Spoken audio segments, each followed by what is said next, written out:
Hello dear friends. आज की इस वीडियो में हम distribution of temperature and salinity in oceans पढ़ेंगे। राइट। सो ये टॉपिक जो है 11th स्टैंडर्ड की एनसीईआरटी ज्योग्राफी बुक से लिया गया है and this topic is very important. Right. So let's start the topic.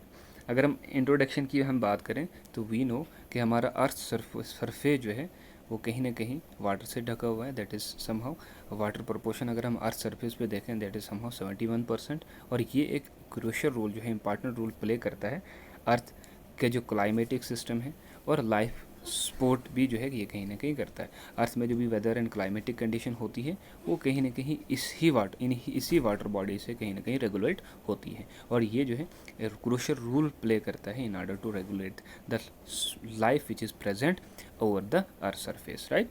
अब इसमें जो है इसके रिगार्डिंग जो है सी वाटर के रिगार्डिंग हमारे पास दो जो फिजिकल प्रॉपर्टीज़ है, two fundamental physical properties, one is temperature and other is salinity. Right. ये टेम्परेचर और सैलिनिटी जो है कहीं ना कहीं डेंसिटी सर्कुलेशन पैटर्न जो वेदर एंड क्लाइमेट के रिगार्डिंग है और मैरीन इकोसिस्टम को कहीं ना कहीं क्या करता है, कंट्रोल करता है। Right. So let's start the temperature of ocean. अब हम देखते हैं कि टेम्परेचर ऑफ ओशन क्या होता है। राइट। टेम्परेचर का क्या होता है कि हॉटनेस एंड कोल्डनेस। राइट। सो अब हम अगर ओशन टेम्परेचर की हम बात करें तो वो जो है इसको जो है degree of heat present in oceans water measure, उसे हम किसमें मेजर करते हैं, डिग्री सेल्सियस या फ़ारेनहाइट में करते हैं। राइट। कि कितनी हीट जो है प्रेजेंट है ओशन वाटर में, वो हमारे पास क्या आता है, ओशन टेम्परेचर आता है। राइट। तो it is determined by the balance between the solar radiation received and heat loss. Right. तो ये जो है हीट कितनी जो है सोलर रेडिएशन ये ऑब्जर्व कर रहा है, रिसीव कर रहा है और कितना लॉस हो रहा है, उससे हमें डिटरमाइन होता है कि टेम्परेचर जो एक्चुअल में ओशन का कितना है। राइट। अब हम देखते हैं कि कौन से फैक्टर जो है ओशन टेम्परेचर का इफेक्ट करते हैं। सबसे पहले लेटीट्यूड्स आता है। राइट। तो हमें पता है कि जो इक्वेटोरियल रीजन है वहाँ पे बहुत ज़्यादा सोलर इंसुलेशन जो है बहुत ज़्यादा पड़ती है। राइट। तो जिससे जो इस रीजन का टेम्परेचर कहीं ना कहीं 25 से 30 डिग्री सेल्सियस होता है। बहुत ज़्यादा वार्म वाटर देखने को मिलता है। राइट। और पोलर रीजन की हम बात करें तो जो ही हम इक्वेटर से पोलर रीजन की तरह जाते हैं तो टेम्परेचर जो है कहीं ना कहीं डिक्रीज होता है। राइट। तो पोलर रीजन में हमारे पास 0 डिग्री सेल्सियस के नज़दीक जो है कहीं ना कहीं टेम्परेचर रहता है, तो which is considered as a cold water. Right. अब हम दूसरा जो है फैक्टर जो है that is altitude and atmosphere. Right. Altitude की अगर हम बात करें तो जितना हम अल्टीट्यूड और एटमॉस्फेयर की हम बात करें तो जितना क्लियर स्काई होगा, जितना एटमॉस्फेयर में जो है बिल्कुल साफ़ होगा, तो उससे सोलर रेडिएशन बहुत ज़्यादा आ जाएंगी। ठीक है। तो उससे जो है हीट कहीं ना कहीं क्या होगी, बहुत ज़्यादा इंक्रीज़ होगी। तो जो एरियाज़ विद क्लियर स्काई, जो ट्रॉपिक वाले रीजन है, यहाँ ज़्यादातर जो है क्या होती है, इंसुलेशन होती है। तो इंसुलेशन से कहीं ना कहीं टेम्परेचर जो है वो इंक्रीज होता है। तीसरा जो है ओशन करंट्स की अगर हम बात करें, जो ओशन करंट आपकी इक्वेटर से लेके जो है पोलर रीजन की तरह जाते हैं, for example gulf stream. Right. तो ये एक वार्म करंट है जो आपके जो है जो एडजेसेंट कोस्ट है, चाहे आपका नॉर्थ ईस्ट ऑफ यूएसए है या यूरोप है, यहाँ पे जो है ये कहीं ना कहीं टेम्परेचर को क्या करता है, इंक्रीज करता है। राइट। तो कोल्ड करंट की अगर हम बात करें, जैसे लेब्राडोर कोल्ड करंट जो है आपकी नीचे की तरह आती है, तो वो अपने साथ क्या करती है, कोल्ड करंट को लाती है और जिस रीजन में आती है तो वहाँ पे उस टेम्परेचर को क्या करती है, कम करती है। उसी तरह से अगर हम पेरू करंट की बात करें, जो आपके पेरू कोस्टल रीजन में जो है इक्वेटोरियल रीजन की तरह निकलती है। राइट। तो वो भी जो है कहीं ना कहीं कोल्डनेस जो अपने साथ लाती है और उस रीजन में जो है हमें टेम्परेचर जो है कम देखने को मिलता है। राइट। उसके बाद distribution of land and water की अगर हम बात करें तो लैंड जो है ये हीट भी और कूल भी जल्दी हो जाती है, faster than the ocean. Right. तो कोस्टल टेम्परेचर जो है और कोस्टल रीजन जो है इन पे जो इसका असर जो है ओशन की कंडीशन, मतलब टेम्परेचर कितना रहेगा, टेम्परेचर है कोस्टल टेम्परेचर जो इन्फ्लुएंस करता है ओशन कंडीशन को, किस किस्म का ओशन कंडीशन होता है। राइट। उसके बाद हमारे पास अगला जो है प्रिवेलिंग विंड्स, जो आपकी लैंड से सी के लिए जो है जो विंड्स जाती हैं, राइट, ड्यूरिंग नाइट, वो जो है टेम्परेचर को क्या करती हैं, रिड्यूस करती हैं। और वही विंड जो आपकी सी से लैंड की तरह जाती हैं तो ये जो है टेम्परेचर को क्या करती हैं, इंक्रीज करती हैं। राइट। अपवेलिंग एंड डाउनवेलिंग की अगर हम बात करें तो जब कोल्ड करंट नीचे से ऊपर की तरह आती हैं, राइट, अपवेलिंग जो है कोल्ड, ये जो है क्या करती है, टेम्परेचर सरफेस टेम्परेचर को कम करती है। और जब ऊपर वाला नीचे की तरह जाता है, पुश वाटर डाउन करता है, तो ये जो है टेम्परेचर को कहीं ना कहीं क्या करता है, इंक्रीज करता है। अगला जो है दैट इज सैलिनिटी भी जो है हायर सैलिनिटी स्लाइटली जो है क्या करती है, राइज करती है टेम्परेचर को। राइट। क्योंकि जो एवापोरेशन सिस्टम है उसको जो है कहीं ना कहीं ये कम कर देता है। उसके बाद हमारे पास जो है, अब हम देखते हैं कि vertical distribution, vertical and horizontal distribution of temperature, right, जो एक्चुअल टॉपिक हमारे पास है। ओशन टेम्परेचर की अगर हम बात करें तो ये वेरी करता है विद डेप्थ के साथ, राइट। ऊपर वाला पोर्शन, अब हम ओशन को जो है आइडियलाइज जो है मतलब आइडिया के बेस पे जो है इसका स्ट्रक्चर बनाते हैं कि सरफेस लेयर कौन सी है, राइट, थर्मोक्लाइन लेयर कौन सी है, और उसके बाद डीप लेयर कौन सी है। We will see all this line one by one, right. For example कि यहाँ पे जो है सबसे पहली लाइन जो है कौन सी है, सरफेस लाइन, ये मिक्स्ड जोन भी कहलाता है, और इसका एक्सटेंशन जो है कहीं ना 50 किलोमीटर से 20 मीटर ओशन में डीप में ये सरफेस ये लेयर हमें देखने को मिलती है। और यहाँ पे हमें यूनिफॉर्म जो है टेम्परेचर देखने को मिलता है, राइट। और इस रीजन में जो है सोलर हीटिंग जो है ज़्यादातर इफेक्ट करती है। फॉर एग्जाम्पल इसको हम थोड़ा डायग्राम से भी देखने की कोशिश करेंगे, राइट। फॉर एग्जाम्पल ये सरफेस है और ये वाला, इसको हम यहाँ से जो है यहाँ तक जो है this is the surface layer, और इस लेयर पे जो है ये 50 से लेके 200 मीटर तक जो है इसका एक्सटेंशन है। और इस लेयर में हमें कहीं ना कहीं क्या मिलता है, सेम टेम्परेचर देखने को मिलता है, राइट। थर्मोक्लाइन लेयर अगर हम देखें तो फॉर एग्जाम्पल ये लाइन जो है, थर्मोक्लाइन लाइन जो है, ये क्या करती है, टेम्परेचर को शो करती है in the ocean. For example यहाँ पे सेम ये लाइन जो है, यहाँ पे टेम्परेचर सेम था, और जो ही इस लेयर में हम जाते हैं तो ये हमें 2000 से 200 से 1000 मीटर डेप्थ तक ले जाती है। तो यहाँ पे टेम्परेचर, फॉर एग्जाम्पल अगर ये टेम्परेचर है, दिस वाज 0 1 2 3 या 2 पे जो है ये टेम्परेचर लाई करता था पहले, और जो ही इस लेयर में इंसान चला जाता है, इस वाले थर्मोक्लाइन लेयर में, तो यहाँ पे टेम्परेचर जो है डिक्रीज़ हो जाता है, रैपिडली फॉल हो जाता है, राइट, ऐसे। तो फिर ऐसे नीचे जो है, नीचे की तरह फॉर एग्जाम्पल ऐसे ऐसे ऐसे, फिर सेम रह जाता है बाहर, ठीक। तो कहीं ना कहीं वो कम हो जाता है टेम्परेचर। तो ये आपका क्या है, ये हमारा जो है थर्मोक्लाइन लाइन है। और थर्मोक्लाइन जो है एक लाइन है जो शो करती है टेम्परेचर को इन डेप्थ में, राइट, ओशन के डेप्थ में, राइट। तो ये जो है कंट्रोल डायनेस्टी एंड सर्कुलेशन को जो है कहीं ना कहीं कंट्रोल करती है। और ये हमें जो है थर्मोक्लाइन लाइन जो है हमें ट्रॉपिक और सब ट्रॉपिकल में ज़्यादातर देखने को मिलती है, और पोलर रीजन में ये कहीं ना कहीं मिस रहती है, क्योंकि वहाँ पे एक ही किस्म का टेम्परेचर हमें देखने को मिलता है, राइट। डीपर लेयर की हम बात करें तो ये बिलो 1000 मीटर के नीचे जो है डीप में जो है हमें देखने को मिलती है, और यहाँ पे यूनिफॉर्मली जो हमें क्या देखने को मिलता है, कोल्ड देखने को मिलता है। टेम्परेचर है 0 to 3 डिग्री सेल्सियस हमें देखने को मिलता है। तो यहाँ पे वेरिएशन जो है कम देखने को मिलती है due to the lack of sunlight. यहाँ पे सनलाइट पेनिट्रेट कर ही नहीं पाती है, राइट। तो जिसकी वजह से हमें यूनिफॉर्म कोल्ड जो है हमें देखने को मिलता है इस लेयर के अंदर। अब हमारे पास जो है हॉरिजॉन्टल डिस्ट्रीब्यूशन ऑफ टेम्परेचर, ये तो हमारे पास वर्टिकल था। अब हम हॉरिजॉन्टल जनरल पैटर्न को हम देखें। इक्वेटोरियल रीजन या ट्रॉपिकल ओशन जो है, यहाँ पे हमें टेम्परेचर बहुत ज़्यादा देखने को मिलता है। फॉर एग्जाम्पल इसको भी हम थोड़ा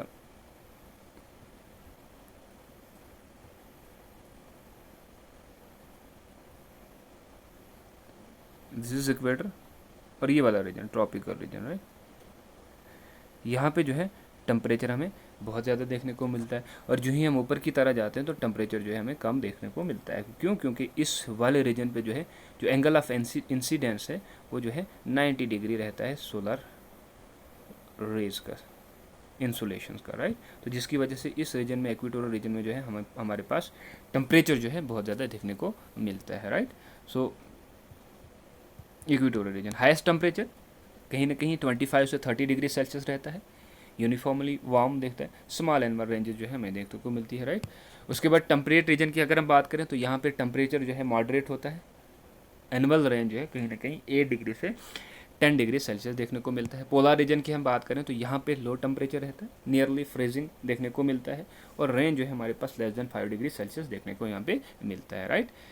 अब हम हेमिस्फेरिक डिफरेंसेस की हम बात करें तो नॉर्थ हेमिस्फीयर में, नॉर्दर्न हेमिस्फीयर में किस किस्म का टेम्परेचर होता है, सदर्न हेमिस्फीयर में किस किस्म का टेम्परेचर होता है, वी विल सी। अब हम नॉर्दर्न हेमिस्फीयर की अगर हम बात करें तो यहाँ पे हमारे पास लैंड जो है बहुत ज़्यादा है, तो लैंड जो है गर्म भी बहुत जल्दी से होती है और ठंडी भी जल्दी से होती है। तो लैंड की वजह से जो है यहाँ पे higher annual range of temperature देखने को मिलता है। सदर्न हेमिस्फीयर की अगर हम बात करें तो पानी की वजह से यहाँ पे लेस टेम्परेचर जो है, और टेम्परेचर में वेरिएशन जो है कहीं ना कहीं कम हमें देखने को मिलती है। मोर और लेस सेम मॉडरेट किस्म का टेम्परेचर रहता है, लेकिन वेरिएशन जो है नॉर्दर्न हेमिस्फीयर में हमें बहुत ज़्यादा देखने को मिलती है टेम्परेचर में, राइट। एग्जाम्पल और केस स्टडीज़ की बात करें तो गल्फ स्ट्रीम जो है, जो अटलांटिक ओशन में निकलती है, ये टेम्परेचर को कहीं ना कहीं राइज करती है along the coast of United State of America, right, और नॉर्थ वेस्टर्न यूरोप में हमें देखने को मिलता है टेम्परेचर, राइट। पेरू करंट हमने ऊपर भी देखा था, ये कोल्ड वाटर को ब्रिंग करता है, जिसकी वजह से जो फिशरीज जो है नियर पेरू जो है, वहाँ पे फिशरी ग्राउंड जो है हमें, फिश कैचिंग ग्राउंड जो है हमें प्रोवाइड करती है ये, राइट। तो कोल्ड एल नीनो इवेंट्स जो है, एल नीनो इवेंट जो है जब हमारे पास जो है ocean, Pacific ocean, we will see this concept in the fourth coming videos too, right. तो ये एक ऐसा इवेंट होता है जहाँ पे रिवर्सल हो जाता है चेंजेस। फॉर एग्जांपल कि जो पेरू वाला रीजन है, यहाँ पे कोल्ड करंट ऊपर की तरह आती हैं, राइट। तो जब कोल्ड करंट जो है आपकी, और ये इस रीजन में जो है हाई प्रेशर जो है कहीं ना कहीं क्रिएट होता है, और western part of Pacific ocean जो है क्या रहता है, लो प्रेशर क्रिएट होता है, जहाँ पे high pressure to low pressure winds वगैरह चलती है, जिससे जो है आपके ऑस्ट्रेलिया और इंडिया वगैरह में जो है मानसून बहुत बड़े अच्छे से आता है, राइट। लेकिन एल नीनो में जो है क्या होता है, चीज़ें रिवर्स हो जाती हैं, तो वहाँ पे जो है ड्राट वगैरह में देखने को मिलता है, और इस वाले पेरू वाले कोस्ट में यहाँ पे बहुत ज़्यादा बारिश देखने को मिलती है, राइट। तो इससे भी जो है टेम्परेचर जो है कहीं ना कहीं क्या होता है, चेंज हो जाता है, राइट। अब हमारे पास सैलिनिटी ऑफ ओशंस है। सैलिनिटी को अगर हम देखें तो ये जो है सैलिनिटी का कंसेप्ट जो है, that is total amount of dissolved salt, मतलब कुल मिला हुआ साल्ट जो है 1000 ग्राम ऑफ वाटर या सी वाटर या 1 kg ऑफ सी वाटर में जो है हमारे पास कितना साल्ट जो है घुला हुआ, उसे हम क्या बोलते हैं, सैलिनिटी है। और इसको ज़्यादातर हम एक्सप्रेस जो है किस में करते हैं, पार्ट पर थाउजेंड में एक्सप्रेस करते हैं। तो एवरेज सैलिनिटी की अगर हम बात करें वो दैट इज़ 35 पार्ट पर थाउजेंड हमारे पास देखने को मिलती है।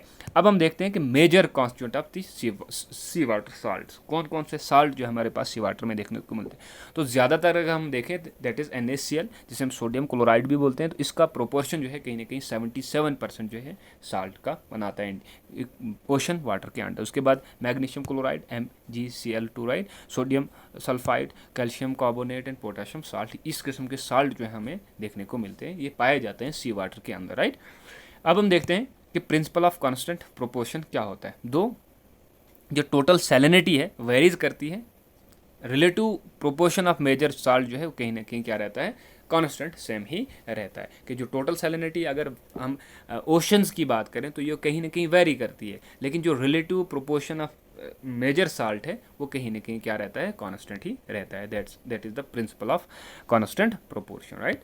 अब हम देखते हैं कि कौन से फैक्टर जो है सैलिनिटी को इफेक्ट करते हैं। जैसे हमने ऊपर देखा था कि टेम्परेचर को कौन से फैक्टर इफेक्ट करते हैं ओशन के अंदर। अब हम इसी तर्ज पे जो है देखेंगे कि जो सैलिनिटी है उन पे उस पे जो है कौन से फैक्टर इफेक्ट करते हैं। तो एवापोरेशन सबसे पहले, जहाँ पे हाई एवापोरेशन होगी तो ऑब्वियसली जो है वहाँ पे क्या होगा, हाई सैलिनिटी होगा। अगर हम इक्वेटोरियल रीजन की बात करें तो यहाँ पे एवापोरेशन तो है, लेकिन साथ साथ में यहाँ पे रेनफॉल भी होती है, राइट। तो जिसकी वजह से सैलिनिटी हमें यहाँ पे कम देखने को मिलती है। लेकिन जो सब ट्रॉपिक रीजन है, इक्वेटर के ऊपर वाले रीजन जो है, यहाँ पे एवापोरेशन बहुत ज़्यादा होती है, रेनफॉल की कमी की वजह से सैलिनिटी भी हमें बहुत ज़्यादा देखने को मिलती है, राइट। प्रेसिपिटेशन की हम बात करें तो हाई रेनफॉल जो equatorial region and polar region में जो है हमें ये चीज़ें बहुत ज़्यादा, इक्वेटोरियल रीजन में बहुत ज़्यादा रेनफॉल देखने को मिलती है, तो वहाँ पे हमारे पास जो है लो सैलिनिटी है। और पोलर रीजन में भी जो है हमारे पास ये जो है ऑपरेशन उतना ज़्यादा नहीं है, जिसकी वजह से लो सैलिनिटी हमें वहाँ पे देखने को मिलती है। और प्रेसिपिटेशन जो है कहीं ना कहीं इसे क्या करती है, कम कर देती है, ठीक।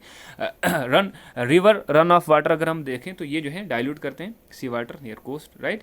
जैसे गंगा है, ब्रह्मपुत्र है, जहाँ पे ज़्यादातर पानी आ जाएगा तो वहाँ पे जो है कहीं ना कहीं सैलिनिटी कम ही रहेगा, right. Temperate and ice formation की अगर हम टेम्परेचर एंड आइस फॉर्मेशन की हम बात करें तो फ्रीजिंग जो है, फ्रीजिंग अगर अगर वाटर जो है फ्रीज हो रहा है तो उससे कहीं ना कहीं सैलिनिटी जो है इंक्रीज हो सकती है। लेकिन अगर वो जो है हम उसे जो है उसे मेल्ट करें, उसे जो है पिघलाएं, तो उससे सैलिनिटी कहीं ना कहीं क्या हो सकती है, रिड्यूस हो सकती है, राइट। अब हम देखते हैं कि करंट सर्कुलेशन, करंट जो है ट्रांसपोर्ट करती है saline water, change local salinity, right. जो भी करंट, ओशनिक करंट वगैरह हैं वो अपने साथ जो है, फॉर एग्जांपल सब ट्रॉपिकल रीजन में बहुत ज़्यादा हमारे पास क्या है, सैलिनिटी है, और पोलर रीजन में कम है। और जो ही हमारे यहाँ पे जो है warm current from for example सब ट्रॉपिकल से पोलर रीजन की तरह जाती हैं तो वो अपने साथ सैलिनिटी भी रहती है, तो वो कहीं ना कहीं उस चीज़ को क्या करती है, वेरी करती है, जो लोकल सैलिनिटी को क्या करती है, चेंज करती है, राइट। अब हम देखते हैं horizontal distribution of salinity. Horizontal की अगर हम बात करें तो सैलिनिटी जो है हमें लो सेलेनिटी इक्वेटोरियल रीजन में देखने को मिलती है। क्यों? हैवी रेनफॉल होता है और बहुत सारे रिवर जो है यहाँ पे डिस्चार्ज करते हैं पानी, राइट। उसके बाद ट्रॉपिक एंड सब ट्रॉपिकल बेल्ट की अगर हम बात करें तो यहाँ पे जो है टेम्परेचर कहीं ना कहीं ऊपर, अगर हमारे पास 30 से 35 डिग्री जो है मतलब ज़्यादा टेम्परेचर देखने को मिलता है, लेकिन उसके बावजूद भी हमारे पास इक्वेटोरियल रीजन में जो है सेलेनिटी कहीं ना कहीं लो रहती है। कितनी? 34 टू 35, राइट। लेकिन अगर हम यहाँ पे बात करें सब ट्रॉपिकल पे, तो यहाँ पे टेम्परेचर 20 डिग्री से 30 डिग्री रहता है, लेकिन हायर साइलिनिटी हमें यहाँ पे देखने को मिलती है, that is somehow between 36 to 37। यहाँ पे क्यों होता है? क्योंकि यहाँ पे एवापोरेशन बहुत होती है और लो रेनफॉल हमें यहाँ पे देखने को मिलती है। तो एग्जांपल के तौर पे देखें that is Red Sea and Persian Gulf, जहाँ पे हमारे पास मोर देन 40 जो है हमारे पास क्या रहती है? सैलिनिटी रहती है। टेम्परेट रीजन की हम बात करें तो यहाँ पे भी हमें मॉडरेट सैलिनिटी देखने को मिलती है। पोलार रीजन की हम बात करें तो वहाँ पे भी 30 से 33 जो है हमें कहीं ना कहीं यहाँ पे लो एवापोरेशन और मेल्टिंग आइस की वजह से हमें सैलिनिटी कम देखने को मिलती है। अब हमारे पास वर्टिकल डिस्ट्रीब्यूशन ऑफ सैलिनिटी आता है। अब हम देखते हैं कि वर्टिकल हिसाब से सरफेस लेयर की हम बात करें तो यहाँ पे वेरिएबल जो है सैलिनिटी एवापोरेशन एंड रेनफॉल की वजह से यहाँ पे हमें वेरिएबल देखने को मिलती है। इंटरमीडिएट लेवल की हम बात करें तो यहाँ पे भी जो है सैलिनिटी कहीं ना कहीं चेंज हो जाती है विद द डेप्थ, राइट, जिसे हेलोक्लाइन लाइन भी बोलते हैं, वो लाइन जो सैलिनिटी को शो करती है किसके अंदर? ओशन के अंदर, राइट। डीप लेयर की हम बात करें तो यहाँ पे भी क्या रहती है? यूनिफॉर्म सैलिनिटी हमें देखने को कहीं ना कहीं मिलती है। अब हम थोड़ा एग्जांपल एंड केस स्टडीज देखेंगे सैलिनिटी के रिगार्डिंग। बाल्टिक सी की अगर हम बात करें तो यहाँ पे ये नॉर्दर्न एरिया में, ये पोलर रीजन में हमें देखने को मिलता है। यहाँ पे सैलिनिटी जो है बहुत ज़्यादा कम देखने को मिलती है, more less 8 to 15 due to the river inflow and low evaporation. Dead sea की हम बात करें तो यहाँ पे एक्सट्रीमली हाई सैलिनिटी हमें देखने को मिलती है, कहीं ना कहीं 250, राइट। तो यहाँ पे कहीं ना कहीं इंसान जो है फ्लोट कर सकता है वाटर के ऊपर। Red Sea and Persian Gulf की अगर हम बात करें तो यहाँ पे मोर देन 40 जो है हमारे पास क्या due to the intense evaporation and lack of river inflow यहाँ पे सैलिनिटी देखने को मिलती है। अब हम थोड़ा देखते हैं कि inter relationship between temperature, salinity and density. High temperature low density, temperature high होगा डेंसिटी लो होगी, high salinity high density, right. तो डीज डिफरेंसेस ड्राइव्स जो थर्मोक्लाइन सर्कुलेशन है, ये जो है जो ग्लोबल कन्वीनर बेल्ट है ओशनिक करंट की, उसको क्या करती है? कहीं ना कहीं उसके पीछे जो है ये क्या है? रेस्पॉन्सिबल है। मतलब पूरे ग्लोब में जो ओशन में जो है जो विंड करंट चलती है अंदर से, ओशन अंदर से, ओशन के अंदर से, तो जो है ये चीज़ें क्या करती हैं? डिटरमाइन करती हैं, राइट। ये चीज़ इन चीज़ों पे क्या करते हैं? डिटरमाइन करती है। अब हमारे पास कुछ है importance in geography and salinity की, और इसकी इंपॉर्टेंस क्या है। तो अगर हम सैलिनिटी और टेम्परेचर की हम बात करें तो इसका इंपॉर्टेंस जो है क्लाइमेटिक इन्फ्लुएंस पे, कि जो क्लाइमेटिक सिस्टम चल रहा है, ओशन टेम्परेचर एंड सैलिनिटी जो है ये हीट बजट एंड मानसून को क्या करते हैं? रेगुलेट करते हैं। हमारे इंडिया के अंदर मानसून आता है तो वो भी कहाँ से आता है? ओशन से ही आता है, अरेबियन सी वगैरह से ही आता है। वहाँ पर भी मुख्तलिफ किस्म की चेंजेस जो है, वेरिएशन जो है, ये इस वेरिएशन को जो है इंडिया के अंदर लाती है, राइट। हीट बजट की हम बात करें तो इसमें भी ये डिपेंड करता है। मैरीन इकोसिस्टम की बात करें तो जहाँ अपलिक रीजन है वहाँ पे जो है फिशरीज के लिए जो है एक ईटिंग प्लेटफॉर्म जो है प्रोवाइड करती है, राइट। नेविगेशन एंड शिपिंग के लिए जो है इसका इस्तेमाल होता है।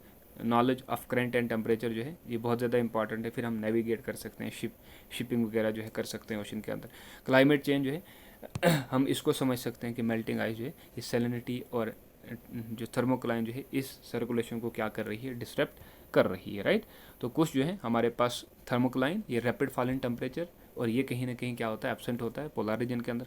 हेलोक्लाइन ये जो है रिड्यूस, ये जो है rapid change in salinity and depth, right. Higher salinity की अगर हम बात करें तो रेड सी और पर्शियन गल्फ में हमें देखने को मिले। लोअर सैलिनिटी की हम बात करें तो वो हमारे पास बाल्टिक सी, राइट। इक्वेटोरियल रीजन की हम बात करें तो हाई रेनफॉल की वजह से जो है सैलिनिटी लो हो जाती है due to the despite high evaporation, right. Evaporation के होने के बावजूद भी जो हमें यहाँ पे लोअर सैलिनिटी है। Why? Because we are getting huge rainfall in this region, right.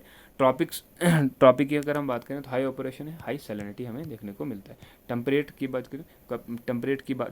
बात की equator highest, polar region lowest temperature हमें देखने को मिलता है। इंडियन ओशन तो सीजनल सैलिनिटी जो है वेरी करती है due to the monsoon, rain and river inflow, right. So these are some diagrams related to this topic. Vertical profile of ocean temperature, right. Sea surface temperature जो है zone world का, salinity distribution जो है पूरे world में, और salinity with depth ये जो है कुछ डायग्राम्स है which are related to this topic. So let's see some MCQs which are related to this topic and most important MCQs I can say, right? So first MCQ जो है हमारे पास, पहला MCQ जो है वन लाइनर बेस्ड है, factual based. The average salinity of ocean is approximately, वो हमारे पास कहीं ना कहीं किसके बराबर है, 35 के बराबर है, राइट.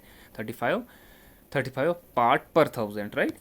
उसके बाद स्टेटमेंट बेस्ड, ट्रू और false. Consider the following statement, salinity is highest in equatorial region due to the high operation, वहाँ पे हमें नहीं देखने को मिलता, बल्कि सब ट्रॉपिकल रीजन में हमें देखने को मिलता है. Salinity is lowest near the pole due to the melting ice in the low operation. Second one is the correct, right. उसके बाद हमारे पास जो है क्वेश्चन नंबर 3 आता है, that is assertion and reason based.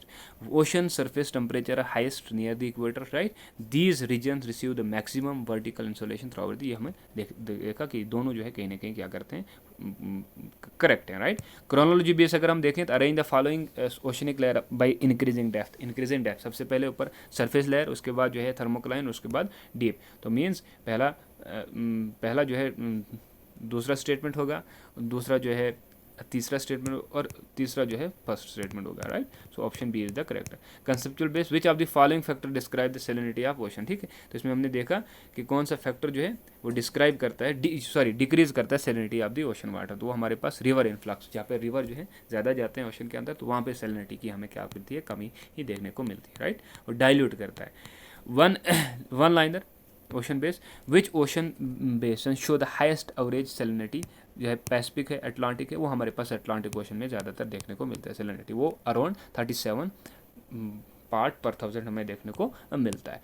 7 जो है assertion base, salinity decrease with depth in the upper layer of the ocean.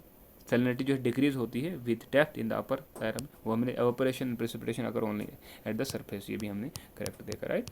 तो ये क्वेश्चन नंबर 8, ये हमने क्या करना है, मैच करना है. इक्वेटोरियल रीजन जो है यहाँ पे लो सैलिनिटी, रेनफॉल जो है ज़्यादा होती है, एवापोरेशन से बिल्कुल करेक्ट मैच है. सब ट्रॉपिकल हाई की अगर प्रेशर की हम बात करें, हाई सैलिनिटी, एवापोरेशन जो है ज़्यादा है, रेनफॉल बिल्कुल करेक्ट है. पोलार रीजन की अगर हम बात करें, लो सैलिनिटी, मेल्टिंग आइस, तो ये भी करेक्ट है. तो ए का 1, बी का 2, सी का 3, तो option B will be the correct answer, right. तो डेटा इंटरप्रिटेशन. तो लास्ट हमारे पास जो है क्वेश्चन नंबर 10 आता है, which one of the following condition is most likely to result in high salinity in semi enclosed sea. तो वो वहाँ पे हमें क्या देखने को मिलता है कि हाई एवापोरेशन होता है और रेनफॉल और रिवर जो है कहीं ना कहीं कम देखने को मिलते हैं. So this was regarding this topic that was very important topic, ocean temperature, distribution of oceans and salinity of the ocean. So I think आपको इन चीज़ों के बारे में समझ आ चुकी होगी. Thank you so much.